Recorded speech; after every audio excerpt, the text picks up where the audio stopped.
premier collier d'immunité sous mon sac à dos. Ensuite, ce pouvoir incroyable de pouvoir changer 10 votes à un conseil. Il y a eu aussi le combat des éliminés où j'ai affronté Jean qui pouvait plus ouvrir les yeux. Je pense que sur cette aventure, les dieux sont avec moi. Évidemment, grosse pensée à ma maman, envie de rendre fière, même si un peu tout perdu, mais je suis encore là. Et c'est pas tout, vous avez gagné également un indice considérable pour trouver 3 colliers d'immunité. L'indice étant, je me trouve à 10 cm à droite du point d'eau sous une écorce rouge. Voilà, je ne peux pas vous en dire plus. Je vous laisse regagner le camp et j'espère que la chance sera avec vous. Merci à vous, Denise. On a fait tous les exercices cognitifs pour votre fils. Alors, qu'est-ce qu'il a? Alors, il est dans la moyenne, pas de capacité supérieure aux autres, hein, mais c'est un enfant qui se développe très très bien. Comment ça, rien? Pas de surdoué, pas de HPI, HPE, H2O, enfin j'en sais rien. On connaît quand même notre fils a forcément quelque chose. Ah non, rien tout ça, non, il est parfaitement normal. Arrêtez avec votre normal. Pierre Gabin est bien des choses, mais il est pas normal. Enfin, le pauvre, le petit Mathias dans sa classe, là, qui a une tête bizarre, là, de normal. Certainement pas, madame. Vous l'avez déjà vu jouer aux échecs? Et que les surdoués qui jouent aux échecs aujourd'hui. Non, les échecs, c'est un jeu qui est aimé par beaucoup d'enfants. Hein. Bon, écoutez madame, il y a forcément une erreur, d'accord? Pierre Gabin, c'est le premier à deviner le tueur dans NCIS. Et depuis toujours. Depuis qu'il est petit, il nous peint des tableaux, c'est la copie conforme de Salvador Dali. Excusez-moi madame, mais mon fils, il a tout d'un surdoué. Moi maintenant, ce que j'aimerais savoir, c'est vous, depuis combien de temps vous exercez? Alors ça fait plus de 5 ans que j'exerce madame. Bien ce que je me disais, vous êtes encore une jeune professionnelle. Donc j'imagine aussi, hein, que pour vous, ça doit pas être facile, hein, de vous retrouver avec tout ça. Donc ce qu'on va faire madame, c'est qu'on va se mettre d'accord sur un diagnostic. Si HPI est plus disponible, c'est pas grave, nous on s'en fout, on prend tout ce qui reste. Mettez-nous un hyper doué, hyper sensible, hyper actif, hyper thyroïdie, hyper bon en échec, ce que vous voulez. Mais par contre, ce que je veux pas, c'est que je ne fais pas la prochaine réunion parents d'élèves avec un enfant normal. De quoi j'aurais l'air? Psst, excusez-moi, vous êtes bien la maîtresse de mon fils? Paul-André, petit blond, bien coiffé, charismatique, classe de CM2B. Ah oui, Paul-André, c'est moi, oui. Vous êtes la maman que je rencontre pour la première fois fin juin. C'est vrai que d'habitude, c'est... Oui, sa nounou, une petite malgache qu'on adore. Et qui m'a fait part d'un échange avec vous sur un possible redoublement pour Paul-André. Ah oui, c'est vrai. D'accord, alors écoutez madame, ça va être très simple. Je sais pas ce qui vous a fait penser qu'on pouvait faire redoubler un enfant de 6 ans et qu'il puisse aider mon fils. Hein, qu'est-ce qui s'est passé? Il a pas collé sa petite gommette à la bonne place? Il s'est pas passionné pour le poème de Gigi la girafe? Enfin madame, voyons. Soyons raisonnables. J'ai rien contre votre métier. Moi aussi, quand j'étais jeune, j'ai fait des petits boulots avant de faire carrière. J'ai même été serveuse, alors c'est pour vous dire, je comprends très bien votre nécessité. Ouais...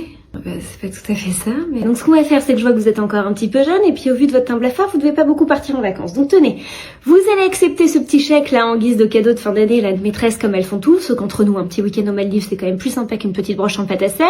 Hein, vous allez vous détendre là au bord de la mer, buvez de l'eau de coco, c'est pour nous, et puis par contre, on est d'accord que la question de mon fils, elle est réglée. Ah, c'est pas comme ça que ça marche, normalement? Oui. Bon, je file, il y a ma séance de thermal qui m'attend. Ah, et en passant, si au spectacle de fin d'année, Paul-André pouvait être autre chose qu'un pauvre arbre dans le fond, ça m'arrangerait. Il a quand même largement la carrure d'être au moins Robin des Bois. Merci beaucoup. Le daron est un mammifère terrestre principalement retrouvé en foyer. Il peut avoir différentes formes, caractères ou coutumes, mais en vieillissant, tous mutent vers une nouvelle version d'eux-mêmes. On peut observer que rapidement leur centre d'intérêt change. Merde, on a loupé question pour un champion. Leurs capacités cognitives s'amoindrissent. Les premiers tocs commencent à apparaître. Même leur sens de l'esthétique ne cesse d'évoluer. J'ai découvert les chaussons charentais, y a rien de mieux. Voyant ses capacités s'amoindrir, le daron devient méfiant et met en place des stratagèmes nécessaires à sa survie. Voilà. Il trouve même de nouvelles activités. Loin des soirées endiablées de sa jeunesse, le daron rencontre de nouveaux plaisirs. Vous l'aurez compris, le daron est une espèce en perpétuelle évolution. Une fois la phase daron achevée, vient souvent celle du grand-parent où il développe encore de nouvelles lubies, comme l'excitation devant les chaises de jardin à Leclerc. Ce qu'il a de plus que moi. Lola, quoi? Qu'est-ce qu'il y a? Bah, qu'est-ce que tu fais? Me dis pas que t'es encore sur tes réseaux en train de nous faire la comédia dell'arte là tous les jours. Tu vas m'arrêter ça, Lola, hein. Je te rappelle que tu vis quand même dans une maison avec un jardin à Nières-sur-Seine. T'as une chambre rien que pour toi avec moulure parquet vue sur le cerisier. Je pense que ça va, tu vas t'en sortir. Un papa qui a jamais su dire non à tous tes caprices, hein, les anniversaires, les Noëls, ça va, t'as eu tout ce que tu voulais. Les téléphones, les tablettes, le kit de peinture quand même c'est pris pour Gauguin. Nous on n'a pas vu une esquisse, une croûte, une crotte de nez, que dalle. Pour ses parents pareil, hein, pas un merci, pas un bonjour, pas un au revoir. Mais par contre, sur TikTok, madame s'est révélée être la grande drama du dimanche, à nous faire des grands playbacks avec du mascara qui coule. On va se détendre là, Hélène Ségara. Je fais pas que ça comme TikTok, là, c'est la trend du moment. Avec tes POV, la vie est trop dure. Oh, t'es inscrite à la danse moderne jazz tous les mercredis, Lola. Hein, t'as un papa kiné, une maman instite qui t'emmène tous les étés à l'île de Ré. C'est pas ça la vie trop dure, hein. Et soit dit en passant, je te rappelle que quand on a une meilleure amie qui s'appelle Louison, c'est généralement qu'on est bien arrivé chez les bobos, hein. Alors la misérable de TikTok, elle va se démaquiller, elle va prendre une douche et elle va mettre la table. Ce soir, c'est spaghetti bolognaise. J'hallucine. Donc ma fille s'est fait des pucelets de coquelicot hier soir. Maman! Oui, je comprends, hein, à 17 ans ça devait forcément arriver, hein, c'est juste que j'imaginais pas forcément commencer ma journée comme ça, hein, mais... Et quand tu dis l'avoir fait, ma puce, on parle bien du train qui est rentré en gare, hein, la voiture s'est rangée dans le garage. Oui, voilà, c'est ça. D'accord, super, non, c'était juste pour être sûre de bien comprendre la situation. Et dis-moi ma puce, le train, avant de commencer ce beau voyage-là, il a mis un petit kawaii sur lui. Un kawaii? Bah oui, c'est pour éviter qu'il pleuve dans ton petit tunnel, qu'il y laisse ses gouttes. Et qu'on se retrouve un matin à devoir digérer un truc un peu plus amer que cette confiture d'orange. Hein, parce que moi j'adore, hein, Mathéo et sa moto, je comprends très bien le délire d'être attiré par un petit Elvis Presley de la Champagne-Ardenne. Mais enfin, au vu de ces 3 neurones qui se disputent dans sa tête, je pense que c'est un cadeau pour tout le monde, mon cœur, si son arbre généalogique s'arrêtait lui. Mais maman, ça va pas, moi je l'adore, hein, Mathéo, et arrête de dire des trucs comme kawaii, on comprend rien, dit préservatif, et je t'aurais dit qu'on en aurait mis une. Seigneur Dieu, on est sauvés. Bon, est-ce que maintenant je peux retrouver ma tartine et mes mots croisés dans le calme, hein, histoire d'oublier un peu tout ce qui vient d'être dit. Je te rappelle qu'il est quand même 9h30, Mathilde, t'as toujours le don pour trouver tes moments, toi, hein. Des matinées comme ça, là, je t'en demanderais, hein. Ah, c'est pas vrai, mais tu sais que tu nous mets dans une bible sans nom, là, non? Et puis c'est qui, c'est quoi, c'est où cet anniversaire-là encore, hein? C'est Juliette, dans sa maison. Ah putain, c'est chez les Bézieux, la famille des tout bien rangés. Franchement, t'aurais pu me le dire, Anna, on va passer pour des ploucs encore si on ramène rien. Ah bon, écoute, envoie un message à ton père là qui nous ramène un 4x là en rentrant de l'épicerie. Je crois qu'il me reste des pépites de chocolat, on va les foutre dessus, tu vas dire que c'est moi qui les fais.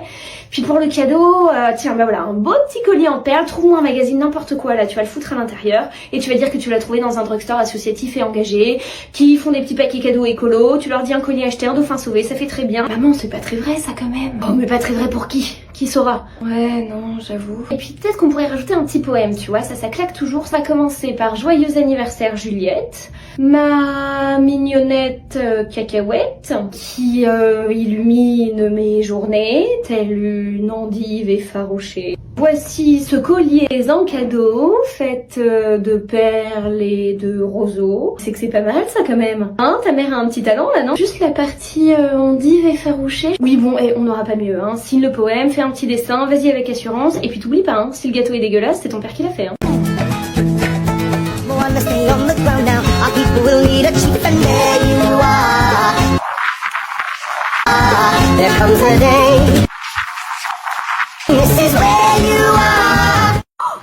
Mais qu'est-ce que... Lola Mais ça va, Lola?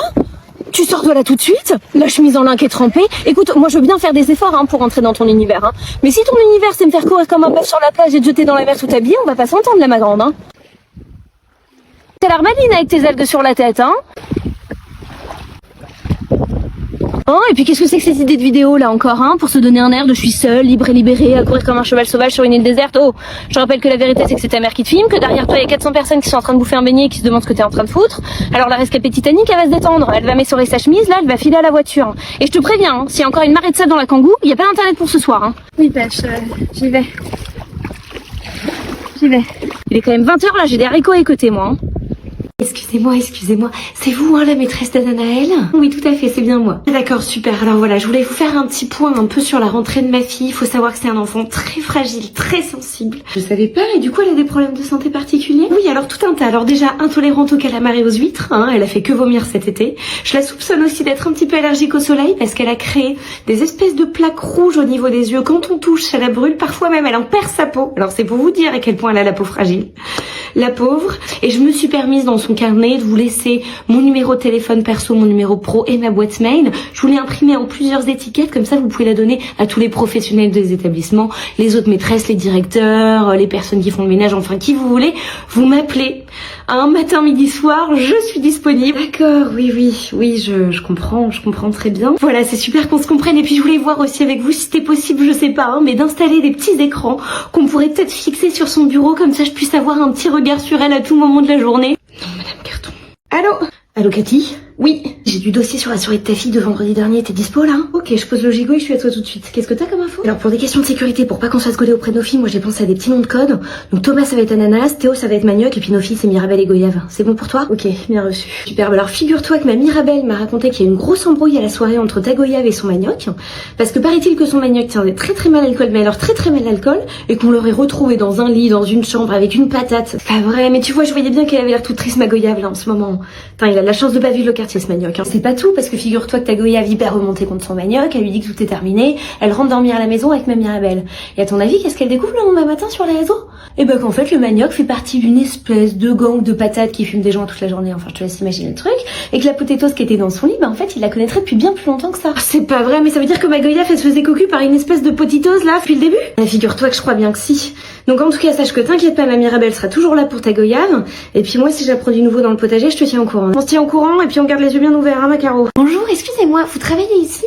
Oui, est-ce que je peux faire quelque chose pour vous? Je cherche le rayon fourniture scolaire. Bah vous y êtes madame? Ah non, j'y suis pas, non. Regardez, vous êtes juste à côté d'une gomme. Ceci ressemble à une gomme, mais ceci n'est pas une gomme. Au vu du prix, je dirais même que c'est peut-être plutôt une dent en or. Hein? Parce qu'un aussi gros prix pour un petit bout de caoutchouc, soit c'est une gomme et c'est une gomme magique et là mon fils pourrait effacer tout ce qu'il veut, même ses erreurs de jeunesse, soit c'est une blague. Oui, c'est vrai que les prix ont un peu augmenté. Parce que là, au vu des étiquettes, on va vite avoir un petit problème, hein. Si je dois calculer tous les prix avec la liste de fourniture de mon fils fait qu'une année et pas deux.